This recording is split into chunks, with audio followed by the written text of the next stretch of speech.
হাই friends, আজি নতুন এটা ভিডিঅ' লৈ আকৌ আপোনালোকৰ সন্মুখত উপস্থিত হ'লোঁ। তো আজিৰ কথাটো হ'ল আমাৰ যে নুপুৰ শৰ্মা আৰু নবীন জিন্দাল এই দুজন মানুহে কি কৈছিল আৰু এই বিষয়টো আজি ইমান বেছি ভাইৰেল হৈ গৈছে ছ'চিয়েল মিডিয়া প্লেটফৰ্মটো যদি আপুনি অ'পেন কৰে এই বস্তুটো আপোনাৰ ট্ৰেণ্ডিঙত চলি আছে। মিডিয়া য'তে যাব আপুনি এইটো বস্তুটো ট্ৰেণ্ডিং চলি আছে। কথাটো হ'ল আমাৰ আজি যে এই নুপুৰ শৰ্মা আৰু নবীন জিন্দাল এই দুজন মানুহে যে মন্তব্যটো কৰিলে, ইয়াৰ আগতে কোনোবাই মন্তব্য কৰা নাই নেকি? এনেকুৱা মুছলিম বিৰোধী এনেকুৱা ইনচিকুলাৰ মন্তব্য। ভাৰতবৰ্ষ হ'ল এটা চিকুলাৰ কাণ্ট্ৰি, ধৰ্ম নিৰপেক্ষ দেশ। ইয়াত সকলো ধৰ্মৰ মানুহে বসবাস কৰিব পাৰে।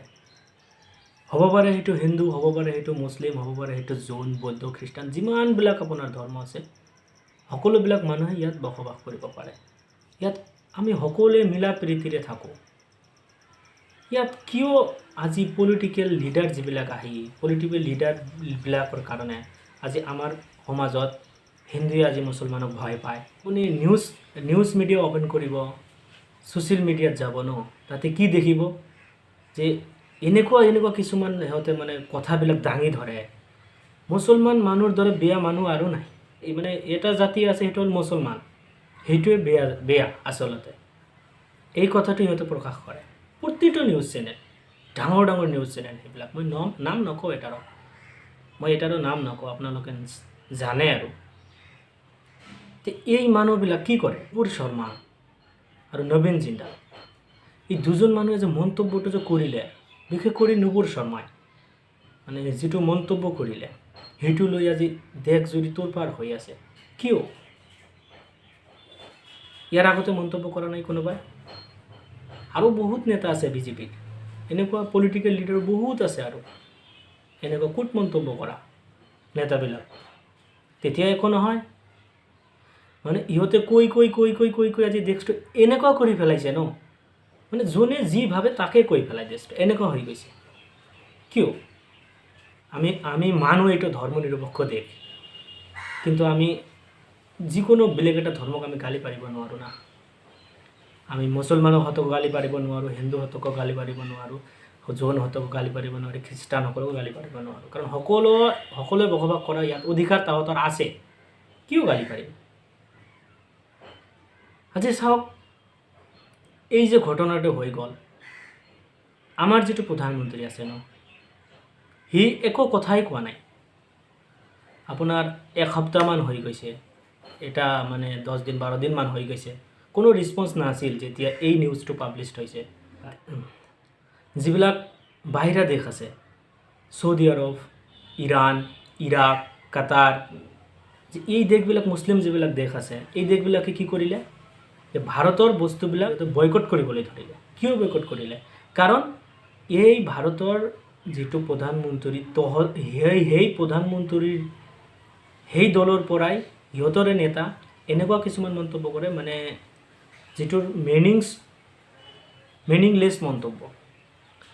তহঁতে ৰাজনীতি কৰোঁ, তহঁতেতো ৰাজনীতি কৰিবই, তহঁতেতো গালি পাৰিবই, কিন্তু হজৰত মুহাম্মদৰ দৰে ইমান এটা ডাঙৰ মানুহক এই কথাটো তহঁতে কোৱা উচিত নাছিল। আৰু সেইকাৰণে তহঁতে কৈ দেশটো আজি আগুন লগাই দিছে। এনেকুৱা পৰিৱেশ হৈছে। ক'ব লগা একো নাই ইয়াতে। আজি চাগে এটা কথা চাব, আজি আমি মানুহ হৈও মানুহৰ প্ৰতি আমাৰ একেবাৰে টান নোহোৱা হৈ গৈছে এই পলিটিকেল পাৰ্টিটোৰ কাৰণে। 2014 আগত কিন্তু এনেকুৱা নাছিল।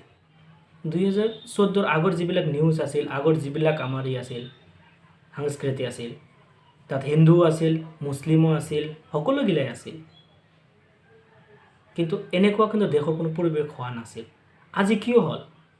আজি এনেকুৱা এটা পৰিস্থিতি হৈ গৈছে যে হিন্দুহঁতে মুছলমানক দেখাবই নাপায়। কিন্তু এই বস্তুটো কিয় হ'ল? আজি চাওক,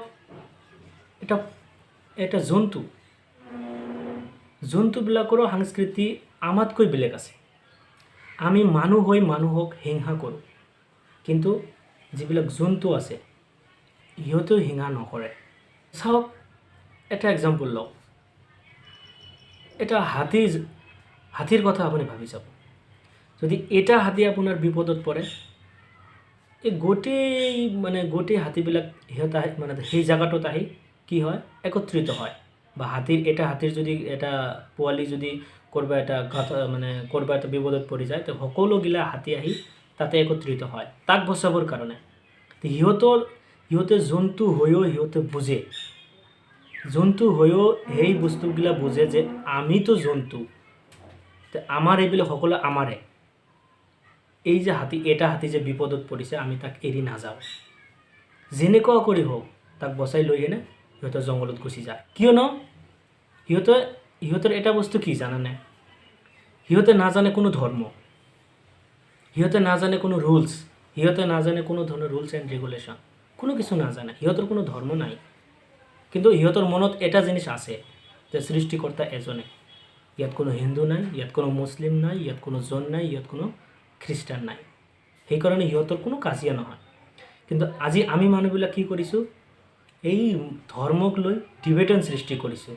মই হিন্দু, মই মুছলিম, মই খ্ৰীষ্টান, মই অমুক, মই অমুক, এনেকুৱা কৰি আমি একদম ডিভাইডেড কৰি পেলাইছোঁ।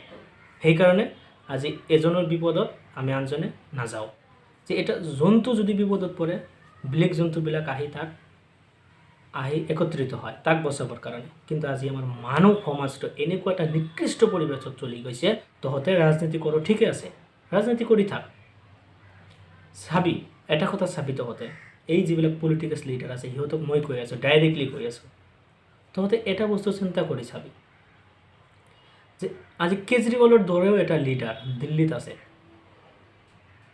সিও কিন্তু হিন্দু মানুহে হয় দেই, সিও ৰাজনীতি কৰে। কিন্তু সেই মানুহজন কেতিয়াও এটা হিন্দুক লৈ, কেতিয়াও এটা মুছলমানক লৈ, কেতিয়াও কোনো এটা ধৰ্মক লৈ, কোনো এটা জাতিক লৈ তেওঁ কেতিয়াও মন্তব্য নকৰে। আজি সুনাম আছে তাৰ, কিয়? সিহঁতেও পাৰে মন্তব্য কৰিবলৈ না। তহঁতে কি কৰ? তহঁতে ভোট ল'ব আহিছে, ভোট ল, কামৰ কাৰণে ভোট ল। এইবিলাক কথা আনাপ চানাপ যিবিলাক মনত আহে সেইবিলাক কৈ এনে মানুহৰ মাজত একদম বিভ্ৰান্তৰ সৃষ্টি কৰি পেলাইছ। এই নুপুৰ শৰ্মা, এই জিন্দা, ইহঁতৰ নিচিনা মানুহবিলাক যে এই মন্তব্যবিলাক কৰিলে, তাৰ কাৰণে আমাৰ প্ৰধানমন্ত্ৰীয়ে কি কৰিলে? অকল ছাছপেনশ্যন কৰি দিলে 6 বছৰৰ কাৰণে। এইটো কি হ'ল? আপুনি পাৰ্টিৰ পৰা তাক ত্যাগ কৰি দিছে, এই বেলেগ এটা পাৰ্টিত জইন কৰি ল'ব। আপুনি বিজেপিৰ পাৰ্টিৰ পৰা তাক ত্যাগ কৰি দিলে, সেই বেলেগ এটা পাৰ্টিত আকৌ সোমাই পৰিব, আকৌ সোমাই হেনো আকৌ কৈ থাকিব। এইটোতো আমাৰ ধৰ্মনিৰপেক্ষ দেশ না।